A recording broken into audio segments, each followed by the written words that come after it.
Praise the Lord. Hallelujah. സ്തോത്രം സ്തോത്രം സ്തോത്രം സ്തോത്രം സ്തോത്രം സ്തോത്രം സ്തോത്രം. കർത്താവിൻ്റെ അതിപരിശുദ്ധമായ തിരുനാമം ഈ അനുഗ്രഹിക്കപ്പെട്ട പ്രഭാതത്തിൽ വാഴ്ത്തപ്പെടുമാറാകട്ടെ. പ്രിയപ്പെട്ട ദൈവമക്കളെ, നമുക്ക് ഒരുമിച്ച് 2025 ഓഗസ്റ്റ് മാസം 4-ാം തീയതി തിങ്കളാഴ്ച പ്രഭാതത്തിൽ കർത്താവിനെ ആരാധിക്കുവാനും സ്തുതിക്കുവാനും നമ്മുടെ സ്വർഗീയ പിതാവ് നമുക്ക് ഒരുക്കി തന്നിരിക്കുന്ന നല്ല സമയത്തിനായിട്ട് നമുക്ക് നന്ദിയോടെ സ്തോത്രം ചെയ്യാം. സ്തോത്രം സ്തോത്രം സ്തോത്രം സ്തോത്രം സ്തോത്രം. കഴിഞ്ഞ പകൽക്കാലം മുഴുവൻ കർത്താവ് നമ്മളെ കാത്തു പരിപാലിച്ചില്ലേ? കരങ്ങളെ ഉയർത്തി കർത്താവിൽ നിന്ന് സ്തോത്രം പറഞ്ഞ് നന്ദിയോടെ സ്തോത്രം, നന്ദിയോടെ സ്തോത്രം, നന്ദിയോടെ സ്തോത്രം, സ്തോത്രം സ്തോത്രം. രാത്രികാലം നല്ല ഉറക്കം തന്ന് അനുഗ്രഹിച്ചില്ലേ? കരങ്ങളെ ഉയർത്തി പിടിച്ചുകൊണ്ട് കർത്താവിന് സ്തോത്രം പറഞ്ഞ് നന്ദിയോടെ സ്തോത്രം, സ്തോത്രം സ്തോത്രം സ്തോത്രം സ്തോത്രം. ആരോഗ്യത്തോടെ സൗഖ്യത്തോടെ ആമേൻ ഈ പ്രഭാതത്തിൽ നമ്മുടെ കർത്താവ് നമ്മളെ ഉണർത്തിയതിനായിട്ട് കരങ്ങൾ ഉയർത്തി കർത്താവിന് സ്തോത്രം പറയാം. ഹല്ലേലൂയ. നന്ദിയോടെ സ്തോത്രം, നന്ദിയോടെ സ്തോത്രം, നന്ദിയോടെ സ്തോത്രം, സ്തോത്രം സ്തോത്രം. അതുപോലെ ഹല്ലേലൂയ, ഈ പകൽക്കാലവും കർത്താവ് നമ്മളെ അതിശയമായി ശ്രേഷ്ഠമായി അത്ഭുതകരമായി നടത്തുന്നതോർത്ത് നമുക്ക് കർത്താവിന് സ്തോത്രം ചെയ്യാം. Thank you Lord. നന്ദിയോടെ സ്തോത്രം, നന്ദിയോടെ സ്തോത്രം, നന്ദിയോടെ സ്തോത്രം, നന്ദിയോടെ സ്തോത്രം, നന്ദിയോടെ സ്തോത്രം. ഹല്ലേലൂയ. സ്തോത്രം സ്തോത്രം സ്തോത്രം സ്തോത്രം സ്തോത്രം സ്തോത്രം. ആമേൻ. ഹല്ലേലൂയ. കരങ്ങൾ ഉയർത്തി കർത്താവിന് അല്പസമയം നന്ദി പറഞ്ഞാട്ട്. ഹല്ലേലൂയ. യഹോവ നല്ലവനല്ലോ, കർത്താവിൻ്റെ ദയ ഇന്നും എന്നേക്കുമുള്ളത്. ഏകനായി മഹാത്ഭുതങ്ങളെ ചെയ്യുന്നവന് അവൻ്റെ ദയ എന്നേക്കുമുള്ളത്. നമുക്ക് വേണ്ടി അത്ഭുതങ്ങളെ ചെയ്യുന്ന നമ്മുടെ കർത്താവിന്, നമ്മുടെ കണ്ണിനെ കണ്ണുനീരിൽ നിന്ന് വിടുവിച്ച കർത്താവിന്, പ്രാണനെ മരണത്തിൽ നിന്ന് വിടുവിച്ച കർത്താവിന്, കാലിനെ വീഴ്ചയിൽ നിന്ന് വിടുവിച്ച കർത്താവിന് സന്തോഷത്തോടെ സ്തോത്രം പറഞ്ഞാട്ട് കർത്താവിൻ്റെ കൃപകളെ ഓർക്കുമ്പോൾ നന്ദി പറയണമല്ലോ. കർത്താവ് നമ്മളെ നടത്തിയത് ഓർക്കുമ്പോൾ നന്ദി പറയണ്ടായോ? ഒന്ന് ഓർത്ത് നോക്കി, എത്ര അത്ഭുതകരമായിട്ട് ഓരോ ദിവസവും കർത്താവ് നമ്മളെ നടത്തിയത്. ദൈവകൃപയ്ക്കായിട്ട് നമുക്ക് സ്തോത്രം ചെയ്യാം. കർത്താവിൻ്റെ കരുണയ്ക്കായിട്ട് നമുക്ക് കർത്താവിന് സ്തോത്രം ചെയ്യാം. കർത്താവിൻ്റെ സ്നേഹത്തിനായിട്ട് നമുക്ക് കർത്താവിന് സ്തോത്രം ചെയ്യാം. അവൻ നല്ലവനല്ലോ, അവൻ്റെ ദയ ഇന്നും എന്നേക്കുമുള്ളത്. Thank you Lord. സങ്കീർത്തനക്കാരൻ ഇങ്ങനെ പറയുന്ന സങ്കീർത്തനം അതിൻ്റെ 116-ാം സങ്കീർത്തനം അതിൻ്റെ 7-ാമത്തെ വാക്യവും ഇങ്ങനെ പറയുന്നത്, എൻ മനമേ നീ വീണ്ടും സ്വസ്ഥമായിരിക്കുക, യഹോവ നിനക്ക് ഉപകാരം ചെയ്തിരിക്കുന്നു. അത് നമ്മുടെ ഒരു പ്രത്യാശയാണ്, നമ്മുടെ ഒരു വിശ്വാസം. കർത്താവ് എനിക്ക് വീണ്ടും വീണ്ടും എന്നെ അനുഗ്രഹിക്കും, അവൻ എൻ്റെ ആവശ്യങ്ങൾ വീണ്ടും വീണ്ടും ഇടപെടും. കഴിഞ്ഞ കാലങ്ങളിൽ എനിക്ക് ചെയ്ത നന്മകൾക്കായിട്ട് ഞാൻ കർത്താവിന് നന്ദി പറയുമ്പോൾ ആമേൻ, കർത്താവ് വീണ്ടും എനിക്ക് വേണ്ടി പ്രവർത്തിക്കുക തന്നെ ചെയ്യും. 12-ാമത്തെ വാക്യം പറയുന്നു, യഹോവ എനിക്ക് ചെയ്ത സകല ഉപകാരങ്ങൾക്കും ഞാൻ കർത്താവിന് എന്തു പകരം കൊടുക്കും? സ്തോത്രം.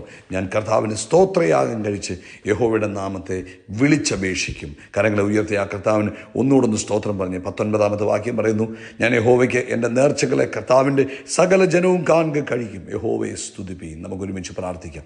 എല്ലാവരും പ്രാർത്ഥനയ്ക്കായിട്ട് ഏകാഗ്രപ്പെടണം കേട്ടോ. പിതാവേ, ഞങ്ങൾ ഒരുമിച്ച് യേശു ക്രിസ്തുവിൻ്റെ നാമത്തിൽ ഈ പ്രഭാതത്തിനായിട്ട് സ്തോത്രം ചെയ്യുന്നു. അപ്പോൾ അങ്ങ് തന്ന എല്ലാ അനുഗ്രഹങ്ങൾക്കും ഞങ്ങൾ നന്ദി പറയുന്നു. അങ്ങ് ഞങ്ങളെ നടത്തിയ വിധങ്ങൾക്കായിട്ട് സ്തോത്രം. അങ്ങ് ഞങ്ങളെ സൂക്ഷിച്ച വിധങ്ങൾക്കായിട്ട് സ്തോത്രം. അങ്ങ് ഞങ്ങളെ അങ്ങയുടെ ഉള്ളം കയ്യിൽ വരച്ചിരിക്കുന്നതിനായിട്ട് സ്തോത്രം. അപ്പോൾ യേശു ക്രിസ്തുവിലൂടെ ഞങ്ങൾക്ക് തന്ന രക്ഷയ്ക്കായിട്ട് സ്തോത്രം. ഞങ്ങളെ ഇരുട്ടിൻ്റെ അധികാരത്തിൽ നിന്ന് വിടുവിച്ച് സ്നേഹസ്വരൂപനായ പുത്രൻ്റെ രാജ്യത്തിൽ ആക്കി വെച്ചിരിക്കുന്നതിന് സ്തോത്രം. സ്വർഗത്തിലെ സകല ആത്മീക അനുഗ്രഹത്താലും ഞങ്ങളെ അനുഗ്രഹിച്ചിരിക്കുന്നതിനായിട്ട് സ്തോത്രം. അപ്പോൾ ഈ പ്രഭാതത്തിൽ ഈ ശബ്ദം കേൾക്കുന്ന എല്ലാവർക്കും വേണ്ടി പ്രാർത്ഥിക്കുക. ഓരോരുത്തരുടെയും ആവശ്യങ്ങൾ വ്യത്യസ്തമായിരിക്കുമല്ലോ. അതിലൊക്കെയും അങ്ങയുടെ കൃപ അനുഭവിപ്പാൻ കർത്താവ് സഹായിക്കണമേ. ഇന്ന് പകൽ കർത്താവെ, ജോലിയുടെ ആവശ്യങ്ങൾക്ക് വേണ്ടി വിദേശ രാജ്യങ്ങളിൽ പോയി ഇതുവരെയും വിസ ലഭിക്കാതെ ഭാരപ്പെട്ടിരിക്കുന്നവർ, ഞങ്ങൾ അവർക്ക് വേണ്ടി പ്രാർത്ഥിക്കുന്നു. കർത്താവായ യേശു ക്രിസ്തുവിൻ്റെ നാമത്തിൽ അവർക്ക് വഴി തുറന്നു വരട്ടെ. വിസയുടെ ആവശ്യങ്ങളിൽ ദൈവിക ഇടപെടലുകൾ ഉണ്ടാകട്ടെ. ദൈവിക അത്ഭുതം അവർക്ക് വേണ്ടി നടക്കുന്നതിനായിട്ട് ഞങ്ങൾ അങ്ങേക്ക് സ്തോത്രം ചെയ്യുന്നു കർത്താവെ. അതുപോലെ കർത്താവെ, ജോലിക്ക് വേണ്ടി പോയി മെഡിക്കൽ പാസ്സാകാൻ കഴിയാതെ, അല്ലെങ്കിൽ അവിടുത്തെ ജോലിക്കുള്ള എക്സാം പാസ്സാകാൻ കഴിയാതെ ഭാരപ്പെട്ടിരിക്കുന്നവരുണ്ടല്ലോ, ഞങ്ങൾ അവർക്ക് വേണ്ടി പ്രാർത്ഥിക്കുന്നു. ആ മെഡിക്കൽ ടെസ്റ്റ് അവർ പാസ്സാകട്ടെ. ജോലിക്ക് വേണ്ടിയുള്ള അവരുടെ ആ എക്സാം അവർ പാസ്സാകട്ടെ. യേശുവിൻ്റെ നാമത്തിൽ ഇന്ന് പകൽ ചില മിറക്കിൾസ് സംഭവിക്കുന്നതിനായിട്ട് സ്തോത്രം ചെയ്യുന്നു. അതുപോലെ കർത്താവെ, ശാരീരികമായ ബുദ്ധിമുട്ടിനാൽ ഭാരപ്പെടുന്നവർക്ക് വേണ്ടി പ്രാർത്ഥിക്കുന്നു. ഇന്ന് പകൽക്കാലം അവരുടെ മേലും ദൈവികാത്ഭുതം സംഭവിക്കുന്നതിനായിട്ട് സ്തോത്രം ചെയ്യുന്നു. എല്ലാ അസ്വസ്ഥതകളും യേശുവിൻ്റെ നാമത്തിൽ കംപ്ലീറ്റ്ലി മാറിപ്പോട്ടെ. രോഗസൗഖ്യദായകനായവൻ അങ്ങാകിയാൽ സ്തോത്രം. അങ്ങയുടെ അടിപ്പിടലാനുള്ള സൗഖ്യം തൻ്റെ കുഞ്ഞുങ്ങളുടെ മേൽ ഇപ്പോൾ തന്നെ ഭവിക്കട്ടെ. അത്ഭുതകരമായ സൗഖ്യങ്ങൾ നടക്കട്ടെ. എല്ലാ ഹാർട്ട് കണ്ടീഷൻസും യേശുവിൻ്റെ നാമത്തിൽ നോർമലാകട്ടെ. എല്ലാ ലങ് കണ്ടീഷൻസും യേശുവിൻ്റെ നാമത്തിൽ നോർമലാകട്ടെ. ഞരമ്പ് സംബന്ധമായ എല്ലാ രോഗങ്ങളും യേശുവിൻ്റെ നാമത്തിൽ സൗഖ്യമാകട്ടെ. കർത്താവെ, സ്ട്രോക്ക് വന്ന് ഹോസ്പിറ്റലൈസ്ഡ് ആയിരിക്കുന്നവർക്ക് വേണ്ടി ഞങ്ങൾ പ്രാർത്ഥിക്കുന്നു. കർത്താവിൻ്റെ അത്ഭുത പ്രവൃത്തി അവിടെ നടക്കണമേ. പ്രത്യേകിച്ച് കർത്താവെ, ആമേൻ, കൈകാലുകൾക്ക് സ്വാധീനം നഷ്ടപ്പെട്ടു പോയവർക്ക് വേണ്ടി ഞങ്ങൾ പ്രാർത്ഥിക്കുന്നു. അങ്ങനെ അത്ഭുത പ്രവൃത്തി അവർക്ക് വേണ്ടി വെളിപ്പെടണമേ. യേശുവിൻ്റെ നാമത്തിൽ അത്ഭുതം നടക്കട്ടെ എന്ന് ഞങ്ങൾ പ്രാർത്ഥിക്കുന്നു. അതുപോലെ കർത്താവെ, ഇന്ന് പ്രഭാതത്തിൽ ലോകത്തിൻ്റെ വിവിധ ഇടങ്ങളിൽ കർത്താവിൻ്റെ വേലയോടുള്ള ബന്ധത്തിലായിരിക്കുന്ന കർത്തദാസന്മാരെ ഞങ്ങൾ ഓർക്കുന്നു. അഭിഷക്തന്മാരെ അനുഗ്രഹിക്കണമേ, അവരുടെ കുടുംബാംഗങ്ങളെ അനുഗ്രഹിക്കണമേ. അവർക്ക് ചുറ്റും അങ്ങ് അഗ്നിബദിലായി നിൽക്കുന്നതിന് സ്തോത്രം.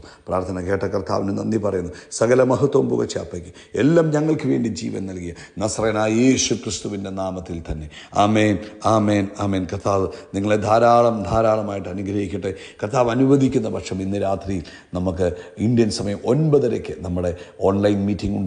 പ്രിയപ്പെട്ട ദൈവമക്കളെ, അത് നിങ്ങളുടെ ജീവിതത്തിൽ നിശ്ചയമായിട്ടും അനുഗ്രഹമാകും. അതുകൊണ്ട് നിങ്ങളെല്ലാവരും ഇന്നത്തെ മീറ്റിങ്ങിൽ പങ്കെടുക്കണം കേട്ടോ. കർത്താവ് അനുഗ്രഹിക്കട്ടെ. സദൃശവാക്യം 19-ാം അധ്യായത്തിൻ്റെ 2-ാമത്തെ വാക്യം നമുക്കിന്ന് വായിക്കാം. ഈ മാസത്തിൻ്റെ പ്രത്യേകത എന്താണെന്നാണ് നമ്മളോട് കർത്താവ് പറഞ്ഞിരിക്കുന്നത്. ഇത് ന്യൂ ബിഗിനിങ്സിൻ്റെ മാസമാണ്, ചില പുതിയ തുടക്കങ്ങളുടെ മാസമാണ്. കർത്താവ് നമുക്ക് വേണ്ടി പുതിയ ചിലത് ആരംഭിക്കുന്ന ദിവസങ്ങൾ. അതുമാത്രമല്ല, അത് ഓൾറെഡി ആരംഭിച്ചു കഴിഞ്ഞിരിക്കുന്നു. വിശ്വസിച്ച നമുക്ക് വേണ്ടി അത് ഓൾറെഡി ആരംഭിച്ചു കഴിഞ്ഞു. രണ്ടാമത്, അത് മരുഭൂമിയിൽ നമുക്ക് വഴികളെ തുറക്കും.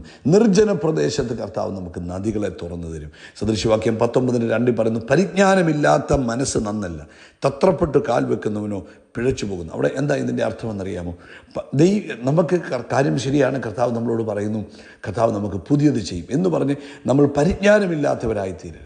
ദൈവിക ജ്ഞാനം പ്രാപിക്കണം. ദൈവിക ജ്ഞാനം എങ്ങനെയാണ് പ്രാപിക്കുന്നത്? അത് ദൈവത്തിൽ നിന്ന് മാത്രമേ ദൈവിക ജ്ഞാനം പ്രാപിക്കാൻ പറ്റത്തുള്ളൂ. കർത്താവിൻ്റെ സന്നിധിയിൽ നമ്മൾ പ്രാർത്ഥിക്കുന്നവരായിരിക്കണം. കർത്താവിൻ്റെ കൂടെ സമയം ചിലവഴിക്കുന്നവരായിരിക്കണം. പ്രാർത്ഥനയിലും ദൈവവചന ധ്യാനത്തിലും ദൈവവചന കേൾവിയിലും നമ്മൾ സമയം ചിലവഴിക്കുമ്പോഴാണ് നമുക്ക് ദൈവിക പരിജ്ഞാനത്തെ പ്രാപിക്കുവാൻ കഴിയുന്നത്. അല്ലെങ്കിൽ എന്ത് പറ്റും?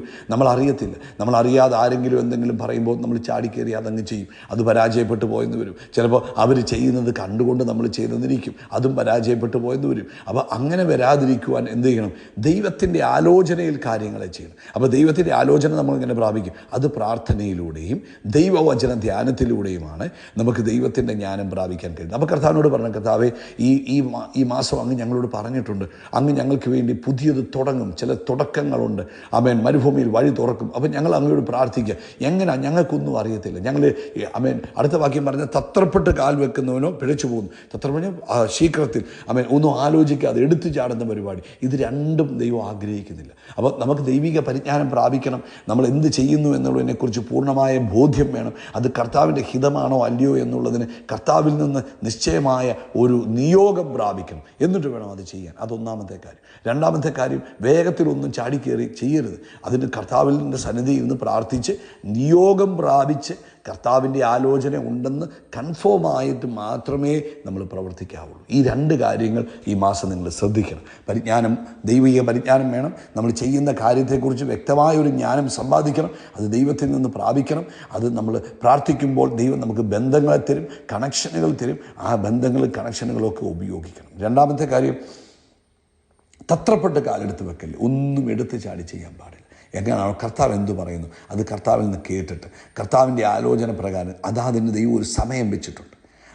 എല്ലാത്തിനും കർത്താവ് ഒരു സമയം നിശ്ചയിച്ചിട്ടുണ്ട്. ആ സമയത്തിനല്ലാതെ ഒന്നിലേക്കും ദൈവമക്കൾ എടുത്തു ചാടാൻ പാടില്ല. അതുകൊണ്ട് കർത്താവിൻ്റെ സമയത്തിന് വേണ്ടി കാത്തു നിൽക്കുന്നവരായിരിക്കണമെന്ന് പരിശുദ്ധാത്മാവ് നമ്മളെ ഓർപ്പിക്കുക. നമുക്കറിയാം, ശമൂവേൽ പ്രവാചകൻ വരുന്നതിന് താമസം വന്നപ്പോൾ ശൗൽ എന്ത് ചെയ്തു? ശൗൽ കയറി യാഗം കഴിച്ചു. അത് ശൗലിന് എന്നേക്കുമായ നഷ്ടം സംഭവിച്ചു. ചാടിക്കയറി ചെയ്താൽ ഒരിക്കലും അങ്ങനെ ചെയ്യാൻ പാടില്ല. നമുക്ക് യഹോവയുടെ പെട്ടകം വരുമ്പോൾ ഊസ എന്ന് പറയുന്ന മനുഷ്യൻ ചാടിക്കയറി പെട്ടകത്തെ പിടിച്ചു. അത് അദ്ദേഹത്തിൻ്റെ ജീവൻ നഷ്ടപ്പെടുത്തി കളഞ്ഞു.